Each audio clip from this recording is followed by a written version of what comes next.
just had the first experience where one of my or our clients for the LinkedIn agency was not at all happy. Um, so he wanted a monthly report to kind of review the first month and see, track progress along the first month, so we can then next month see whether we improved. And that makes sense to me, so I created a review report, also going into like things that worked, things that didn't work, and what we will change and why. And he asked me a question about the metrics that we are measuring to measure progress, and to not get too much into detail, but I gave a half-assed answer. That's basically it. I think I mistook the very casual relationship we so far had with our client, that I thought, I can just blurt out whatever comes to my mind. And that's just disrespecting the client relationship, right? Like, he is paying us to do something for him, and then giving a half-ass answer. There's a difference between being casual and also talking about stuff that's not necessarily relating to work and making jokes, and giving half-assed answers and not putting in your best effort. And so he called me out for it, and he said that if he would have done that to one of his clients, that would have meant him being fired. And that was obviously a punch in the face, but I just went back, obviously apologized for my behavior. I realized that that's not how you handle client relationships. I fixed the report, and just got back to him on that. But yeah, that's also stuff you learn along the way. Don't overextend yourself, if that's the right word. Realize that you are serving the other person. They are paying you hard-earned money, so you gotta respect that. Remember how I think 2 days ago I talked about how on Wednesday I have a couple of very important calls? Yeah, that's now. So I have 2 calls with 2 potential clients, and actually clients that might be paying very highly if I close them. And then with a current client, kind of figuring out, that's a SaaS product, trying to figure out a new structure to all of this, and going over the deck that you guys already saw. And I just checked, my heart rate is at 80, and usually I have a heart rate of like 50 to 60, so I think it's pretty safe to say that I'm stressed, at least a little bit. But I think that's kind of normal, and that makes sense, because as I said, I'm not sure yet whether I'm right on this or not, but one of the things I always told myself when I'm, when you're getting nervous or excited or stressed or whatever you want to call this extra amount of adrenaline, that it's a bad thing, and you try to tell yourself, you shouldn't be nervous, it's all good, it's all gonna work out, and there is no reason to be nervous. And I don't know if that's right, because there definitely is a reason to be nervous or to be excited or to be stressed, because it's something out of the ordinary, it's high pressure, it's where how you perform makes a big impact. It's like, game time, you play your game, you train, that's routine, you get better, and then there's this one high stress situation where you actually, within a 30-minute time frame of the game, it gets decided whether all the training paid off. And so maybe it doesn't make sense to tell yourself to, not be stressed. You should be stressed. Anyway, wish me luck. So I just got off the call session, and I'll say I learned a lot through all of the calls. So the first call was with my current client, which I'm helping grow his SaaS product and run the marketing and do Facebook ads. And we actually met for the first time on this call. So we'd been working together for like 2 months, and we haven't even hopped on a call before. And so this one, this was nice to actually, you know, hear his voice and see his face for the first time, which is very unusual. But I think he's very much like a developer. He likes to stick to himself.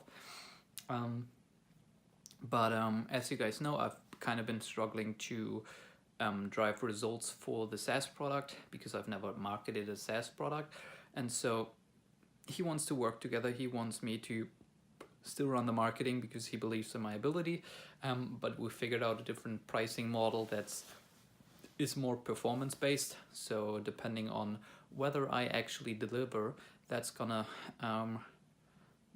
define how much I'm gonna get paid. There is a certain minimum per month that I'm gonna get paid anyway, but then I'm gonna get paid for every additional customer, which is nice because if I'm not delivering, then I'm not supposed to get money anyway, and that's good for him. But if I'm actually delivering, then I can make way more money per month than the initial agreement. So that one was a nice call. The second one with a guy who reached out to me on LinkedIn, working at a bigger, they have an online software. It's actually a SaaS product, thinking about it. Yeah, it's a SaaS product. And it's a bigger company in the Bay Area in San Francisco. And he's doing the content strategy for them, I think. And he reached out because he found me on LinkedIn and they want to start creating their company's Instagram page. So for their company, they have a Facebook page, they have a YouTube channel where they put out stuff here and there, they have a Twitter, but they don't have an Instagram account yet. And if you think about today's day and age, like that's a deathly sin. And so they at the company want to start having a company Instagram page, obviously top of the funnel to create more customers for the product. And so he saw my shit on LinkedIn, he liked my authenticity, he saw what I was doing on Instagram, and so he reached out whether we can work together. And to him I was completely honest because all my expertise kind of lies with growing personal brand and content strategy, and growth strategy for personal brands, because that's what I've been doing for myself. That's what we're doing with our LinkedIn agency for personal brands. That what I've been helping out people on Instagram with growing. It's all personal brands. It's never been a brand, and I think there are some major differences about growing a brand and a personal brand. And so I was honest to him. I said, I don't know if I can deliver on that. See, I already learned from the first experience.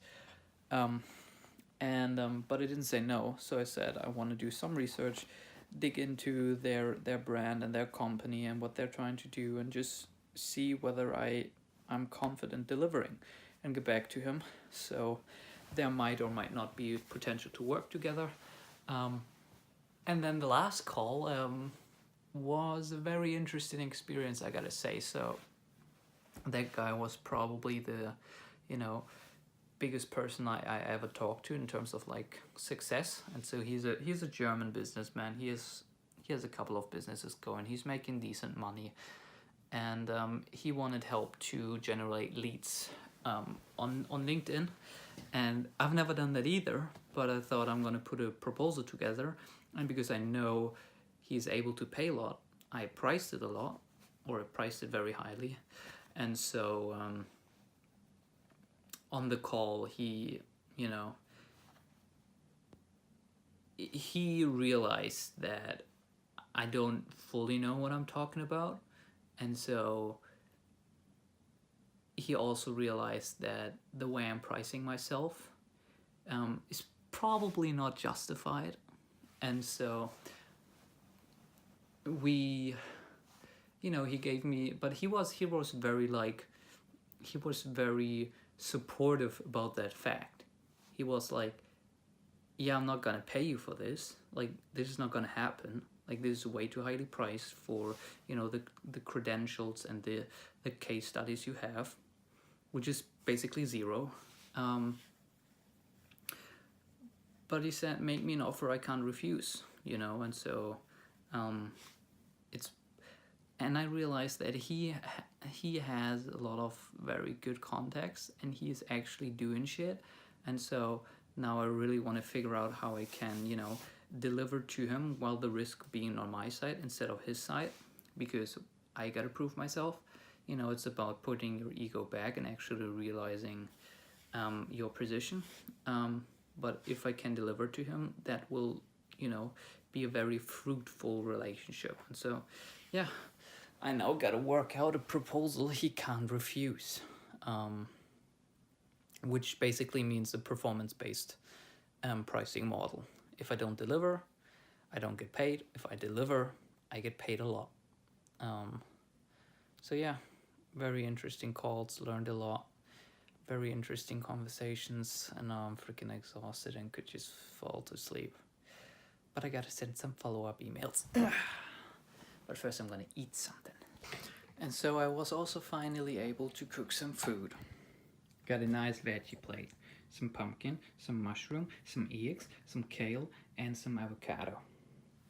And some pesto. And that's what I'm gonna do to finish off the day. It's almost 11 now, so I'm gonna sign off. Thank you so much for watching, and see you tomorrow. Peace out. Hard to wake up when there's no alarm to wake you up. Sitting, breathing, doing all the things I hate a lot. But why now? Holy shit, I just wanna make a trip to the China.